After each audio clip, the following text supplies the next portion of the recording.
जिल्हा सामान्य रुग्णालयातील 99 कोटीच्या कथित घोटाळा प्रकरणी चौकशींच्या हालचाली. एसीबीने मागितली चौकशीची परवानगी. 21 अधिकारी कर्मचारी चौकशीच्या फेऱ्यात.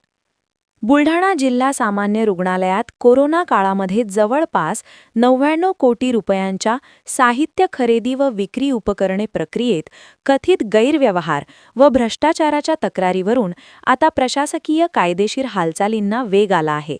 या प्रकरणात मंत्रालयाच्या सामान्य प्रशासन विभागाने सार्वजनिक आरोग्य विभागाला तातडीने कारवाई करण्याचे आदेश दिले आहेत. तर दुसरीकडे लाचलुचपत प्रतिबंधक विभागाने संशयित अधिकारी व कर्मचाऱ्यांची कायदेशीर चौकशी करण्यासाठी शासनाच्या परवानगीची प्रतीक्षा असल्याचे स्पष्ट केले आहे. देऊळगाव राजा येथील सामाजिक कार्यकर्ते चंद्रकांत खरात यांनी जिल्हा सामान्य रुग्णालयात साहित्य खरेदीमध्ये मोठ्या प्रमाणावर गैरव्यवहार झाल्याची तक्रार केली होती. याच तक्रारीची दखल घेत मंत्रालयातील सामान्य प्रशासन विभागाने सार्वजनिक आरोग्य विभागाच्या उपसचिवांना पत्र पाठवून योग्य ती कारवाई करण्याचे निर्देश दिले आहेत.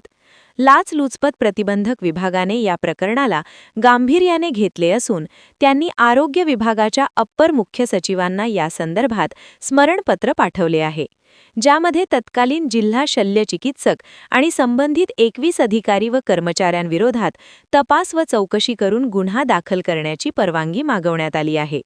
त्यामुळे आता या प्रकरणाच्या चौकशीच्या हालचाली सुरू झाल्या असून 21 अधिकारी व कर्मचारी चौकशीच्या फेऱ्यात आहेत.